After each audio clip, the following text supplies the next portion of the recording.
আসসালামু আলাইকুম ওয়া রাহমাতুল্লাহি ওয়া বারাকাতুহু।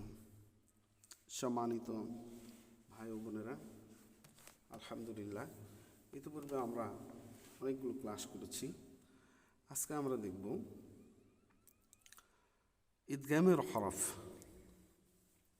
ইদগামের হরফ, এই ইদগামের হরফ হচ্ছে ৬টি।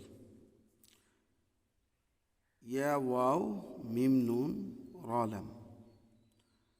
আমরা যখন ছোটোবেলা পড়াশোনা করছি তখন আসছিল এইভাবে, ইয়া, র, মিম, লাম, ওয়াও, নুন। ইয়া, র, মিম, লাম, ওয়াও, নুন, এইভাবে ছিল। আচ্ছা, যাই হোক, ইদগামের হরফ ৬টি। ইয়া, ওয়াও, মিম, নুন, র, লাম। নুন সাকিন অথবা তানবিন। নুন সাকিন কাকে বলে? যেই নুনের উপরে জজম থাকে, যেই নুনের উপরে জজম থাকে তাকে নুন সাকিন বলে। তানবিন কাকে বলে? ২ জবর, ২ জের, ২ পেশকে তানবিন বলে। এই নুন সাকিন এবং তানবিনের পরে যদি ইদগামের হরফ, এই ৬টি হরফ আসে, তাহলে গুণনার সহিত মিলাইয়া পড়িতে হয়।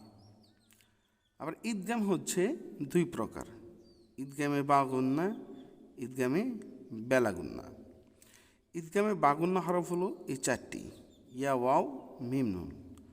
আর ঈদগামে বেলাগুন্নার হরফ হলো এই ২টি, র, লাম। যদি নুন সাকিন অথবা তানবিনের পরে, এই নুন সাকিন অথবা তানবিনের পরে যদি এই ৪টি হরফ আসে, তাহলে গুণনার সহিত মিলাইয়া পড়িতে হয়। আর যদি নুন সাকিন অথবা তানবিনের পরে এই র, লাম আসে, তাহলে সেই ক্ষেত্রে আমাদেরকে গুণনা ছাড়া মিলাইয়া পড়িতে হয়। তাহলে এইভাবে আমাদেরকে এগুলো সুন্দর করে শিখতে হবে। তাহলে কিভাবে আমরা শিখব? আজকে আমরা ঈদগামের হরফ কি কি রয়েছে তার একটি প্র্যাকটিস করব। তাহলে শুরু করা যাক। আমরা সকলেই জানি যে এই হরফগুলো আমরা সুন্দর করে বানান করে পড়ার চেষ্টা করব, বানান করে নিজে নিজে উচ্চারণ করার চেষ্টা করব। আর যারা এখন পর্যন্ত এই ভিডিওটি দেখছেন তাদেরকে অসংখ্য অসংখ্য ধন্যবাদ। আমি বলবো, যারা এখনও এই চ্যানেলটি সাবস্ক্রাইব করেন, অবশ্যই চ্যানেলটি সাবস্ক্রাইব করে সাথেই থাকুন এবং এই ভিডিওটি মানুষের মধ্যে শেয়ার করে দিন। তাহলে শুরু করছি আমরা। মিম, মিমের জবর আছে, কি আছে? মিমের উপরে জবর। আমরা জানি মিম জবর কি হয়? মা হয়। মিম জবর মা।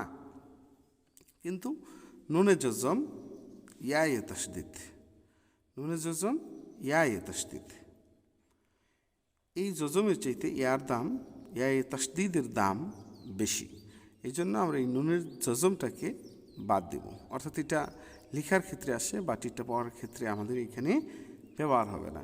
এই জন্য মিম গিয়ে ইয়াকে ধরবে। যেমন মিম ইয়া জবর মাই, বলেন মিম ইয়া জবর মাই, ইয়া জবর ইয়া, মাই ইয়া, মাই ইয়া। শিন আলিফ জবর শা, শা, মাই ইয়াশা। হামজা পেশ উ, হামজা পেশ উ। মান ইয়াশাউ, মান ইয়াশাউ।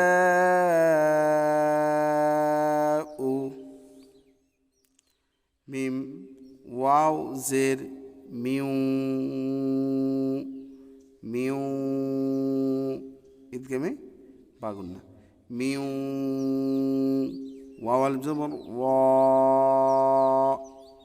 জবরের বাম পাশে খালি আলিফ, এক আলিফটা নেওয়া পড়িতে হয় এহাকে মধ্যে তবাই বলে, এহাকে মধ্যে তবাই বলে।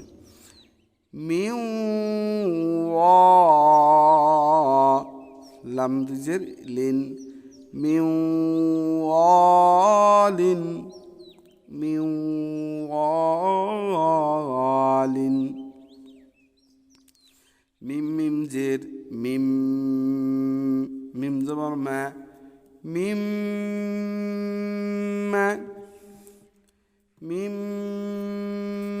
মা সিন জবর সা মিম মাসা মিম মাসা মিম মাসা দাল দুই জের দিন মিম মাসাদিন মিম মাসাদিন মিম নুন জবর মান নুন জবর না মান না শিন আলিফ জবর শা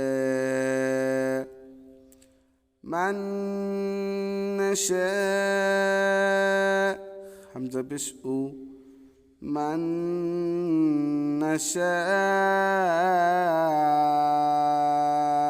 উ হরফের উপরে মোটা চিহ্ন থাকিলে 4 আলিফ লম্বা করিয়া পড়িতে হয়, ইহাকে মধ্যে মুত্তাসিল বলে। হরফের উপরে যদি আমরা কখনো কোথাও এই মোটা চিহ্নটা দেখতে পাই, সেই ক্ষেত্রে আমাদেরকে 4 আলিফ পরিমাণ লম্বা করে পড়তে হবে। তাহলে হলো মান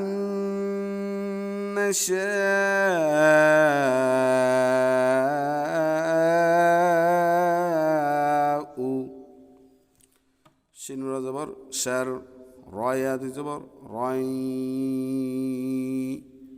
শার রয়